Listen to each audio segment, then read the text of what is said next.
ঠিক এটা আল্লাহ একদিন জাজ করবে। শুধু এতটুকুই বলে রাখলাম, এই 5 তারিখের পরের যে সুযোগ আপনারা শুধু হাতছাড়া করেন নাই, ইচ্ছাকৃতভাবে এই সুযোগটাকে ধ্বংস করেছেন, এর বিচার, এর শাস্তি আপনাদেরকে এই পার অথবা ওই পারে পেতেই হবে। আমি আমার জায়গা থেকে শুরু থেকে এখন পর্যন্ত একটা কথাই বলি, অনেক মানুষের, অনেক নিজের খুব কাছের মানুষজনও ভাই সুযোগ এসছে, কিছু টাকা পয়সার দরকার আছে জীবনে, এরকম ওই 21 টিভিতে যখন কাজ করতাম না, এরকম তখনও অনেক মানুষজন ছিল এরকম বলতো যে টাকা পয়সা বানায় তারপরে করতে। আসলে টাকা পয়সা না মানুষকে বাঁচাইতে পারে না, বিপদে পড়লে ওইখানে আপনি বাঁচতে পারবেন। টাকা মানুষের দরকার আছে, আমরা পৃথিবীর একদম ফেরেশতা, আমাদের মানে কোনো ভুল ত্রুটি নাই, কোনো খারাপ কাজ নেই, এরকম না। আমার জীবনেও খারাপ কাজ আছে, চেষ্টা করেছি। আমাকে যদি আজকের আমি আর ধরেন বেশি না 2012 সালের আমিও যদি সেই গণজাগরণ মঞ্চের আগের আমাকেও যদি আপনি মেলান, আমার মধ্যে অনেক পার্থক্য হয়েছে। ভালো না খারাপ সেটা আল্লাহ জাজ করবেন। চেষ্টা করেছি নিজের সমস্যাগুলো সমাধান করতে। যাই হোক, তো এই যে এখন ধরেন মনে করছেন যে আপনারা ঠিক জায়গায় আছেন, যা মনে চাই তাই করছেন, আপনারা করে যাবেন, কোনো সমস্যা নেই। এটার বিচার একদিন হবে। এই হজ করতে গিয়ে যেমনটা দেখেছেন, এর চাইতে আরো ভয়ঙ্কর অপমান আপনাদের সামনে অপেক্ষা করছে। আমাদেরও সমস্যা আছে, জীবনের ঝুঁকি আছে। আমি মনে করি আমার জীবনের হয়তো বেশিরভাগ সময়ই হয়তো আমার কষ্টে কাটাইতে হবে। কারণ মানে আমার তো ধরেন যারা ভালোবাসে তারা তো সাধারণ মানুষ, তারা তো শক্তি নেই। আমাকে যারা মানে অপছন্দ করে বা যাদের বিরুদ্ধে কথা বলেছে তারা তো শক্তিশালী। সো তাদের ব্যাপারে মানে কথা বলতে গেলে, তাদের বিরুদ্ধে যদি করি, সেটার তো শাস্তি তো আছে, সেটার জন্য হয়তো কোনো এক সময় সে শাস্তি পেতে হবে। যাই হোক, যেটাই হোক, আল্লাহর কাছে দোয়া করি যেন আল্লাহ ঈমান ঠিক রাখেন এবং মানে ধৈর্য ধরে যেন যে কোনো শাস্তি মোকাবেলা করতে পারি, এতটুকু, এর বাইরে আর কোনো কিছু না। তো আজকে যে বিষয়টা নিয়ে কথা বলতে এসেছি সেটা হচ্ছে, ধরেন গতকালকে একটা দেখলাম, একজন রিক্সা চালক মারা গিয়েছিল। যে রিক্সা চালক সবাইকে ধরে ধরে নিয়ে যেয়ে তারপরে আপনার হসপিটালে দিয়ে আসতো। সেই লোকটার স্ত্রী গত সপ্তাহ থেকে তিনি ভিক্ষাবৃত্তিতে নেমেছেন, ভিক্ষা করে খাচ্ছেন। তো সমন্বয়ক যে কজন আছেন, যারা ছাত্র নেতা, যারা ছাত্রদের থেকে উপদেষ্টা হয়েছেন, আমি তাদেরকে সরাসরিও এই কথাগুলো বলেছি। এই প্ল্যাটফর্মেও আমি ওপেন এই কথাগুলো বলতে চাই। দেখেন, ধরেন এই যে ছাত্রদের ভবিষ্যৎটা আসলে কি, তারা কি চায়? তারা যদি মনে করে যে আমাদের হাতে হাজার হাজার লক্ষ লক্ষ কোটি কোটি টাকা আসবে, আমরা এই কোটি কোটি টাকা দিয়ে তারপরে রাজনৈতিক দল গঠন করবো, এরকম দু একজনের কাছে শুনেছি। ধরেন একজনের কাছে টাকা পয়সা চেয়েছে বা কোনো এক জায়গায় টাকার লেনদেন হয়েছে, সেখানে শুনছি যে মানে ছাত্রদের প্রচুর টাকা পয়সা তারা ফান্ড কালেক্ট করার চেষ্টা করছে। এটা রাস্তা না।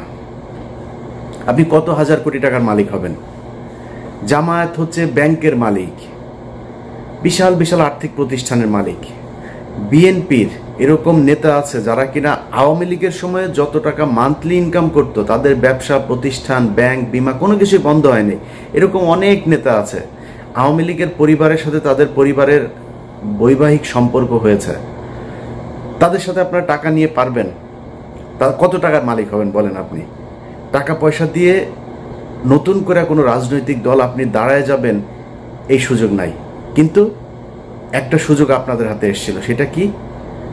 এই আগস্টে যেই বিপ্লব হলো, এই বিপ্লবে সারা দেশের মানুষ আপনাদের পক্ষে এসেছিল। এবং আমি নিজেই আমার চ্যানেলে আমি ভিডিও বানিয়েছি।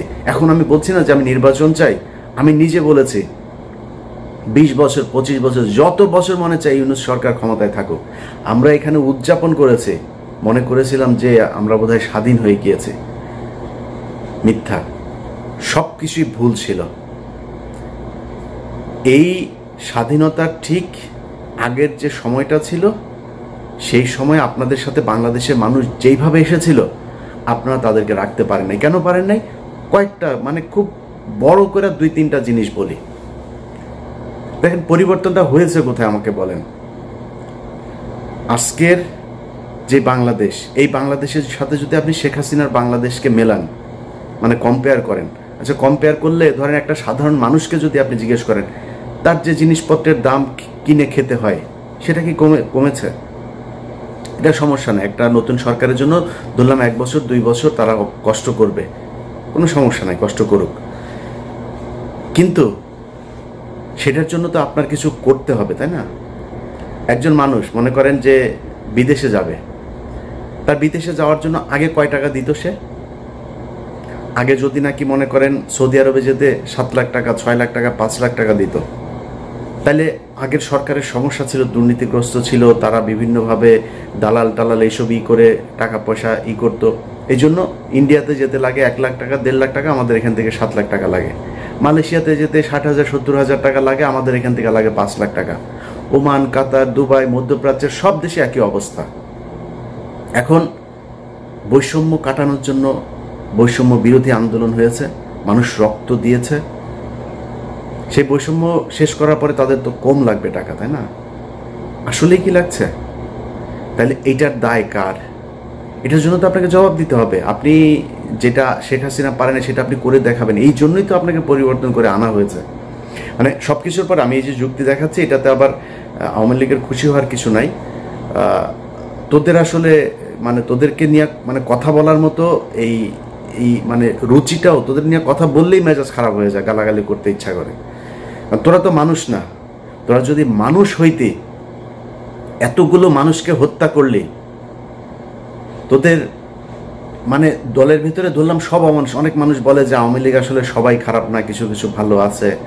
তোদের 5 জন মানুষ তো এক জায়গায় হয়ে বলতে পারতি, তাই না, যে আমরা আসলে শেখ পরিবারের এরা ভুল করেছে, এরা আসলে খুব ক্রুয়েল, এরা করাপ্টেড, এদের আমরা ঘৃণা করি, আমরা দলটা আসলে নতুন একটা আওয়ামী লীগ চাই।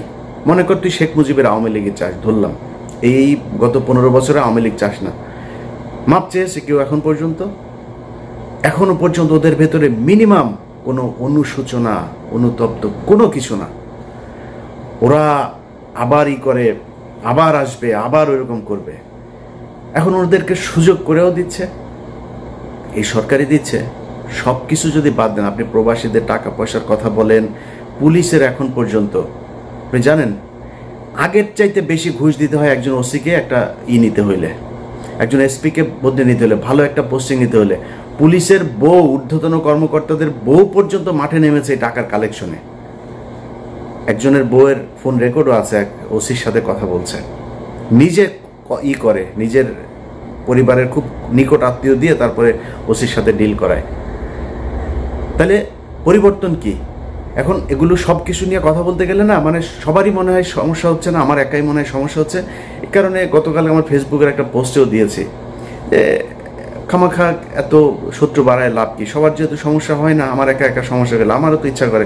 এই জন্য চিন্তা করেছি যে সবার সাথে মিলমিশ করে তারপরে যা হয় হোক, দেশে যাব, দেশে যায় ভাই আমার ইউটিউবে এখন যে ইনকাম, এখানে বসে আমার ইউটিউবে যদি 5 লাখ 6 লাখ টাকা ইনকাম হয়, তাও তো আমার হয় না, কারণ এখানে তো খরচ বেশি। আমি বাংলাদেশে 2 লাখ টাকা ইনকাম হলে আমি আরামে বিশাল মানে রাজার মতো চলতে পারবো। তা আমি কেন এখানে কষ্ট করব? কেন আমি সরকারের সাথে, সেনাবাহিনীর সাথে, পুলিশের সাথে, বিভিন্ন রাজনৈতিক দলের সাথে কেন ঝামেলা করবো? কারোর যেহেতু সমস্যা হচ্ছে না, তাহলে আর কি সমস্যা নাই। এই কষ্ট থেকেই কথাগুলো বললাম। এখন পুলিশ থেকে শুরু করে সব জায়গাতে সমস্যা, সব কিছু যদি বাদ দেন, সব বাদ। আচ্ছা, যেই হত্যাগুলো হইল এটার ব্যাপারে মিনিমাম একটা যাওয়া দরকার ছিল, জান নাই। এখন এই যে ছাত্ররা মনে করছেন যে আপনারা টাকা পয়সা করে তারপরে বিশাল আকারে একটা মানে এই ফান্ড তৈরি করে তারপরে রাজনৈতিক দল গঠন করবে, নতুন দল। এই মাসেই সম্ভবত আপনাদের নতুন দল আসবে। আপনার দলে মানুষ আসবে কেন আমাকে বলেন? কিসের জন্য আসবে? কোনো একটা কারণ থাকতে হবে তো। আপনি অন্য দলের চাইতে কোন জায়গায় ভিন্ন, যেই কারণে আপনার দলে আসবে? সেটা আসতে হলে অন্তত আমি মনে করি 2টা কাজ করতে হইতো। 1 নম্বর, এই যে আওয়ামী লীগের যেই হত্যা মামলার আসামিগুলো, চিরুনি অভিযান চালায় প্রতিটা আসামিকে ধরতে হবে। ধরার পর তারপরে তাদের বিচার কি হবে, কে নির্দোষ কে দোষী, সেটা পরে আপনি করবেন, বিচার হবে, তদন্ত হবে, চার্জশিট যাবে, মামলার প্রক্রিয়া চলবে। যে দোষী হয় সে দোষী, যে নির্দোষী হয় সে খালাস পাবে, ছাড়া পাবে। কিন্তু আমাদের চোখের সামনে ঢাকা শহরের মধ্যে সময় টিভির মতো জায়গায় 7 জন খুনি মামলার আসামি, 2-3 মামলার আসামি পর্যন্ত ধরা পড়ছে। মুন্নি শাহ ধরা পড়ার পরে ছাড়া পড়লো। আরে ভাই খেলা নাকি?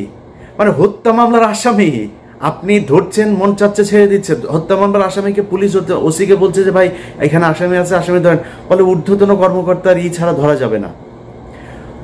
এই যে সিটিটিসি, আপনার এই যে সিটিটিসিতে আসাদুজ্জামান,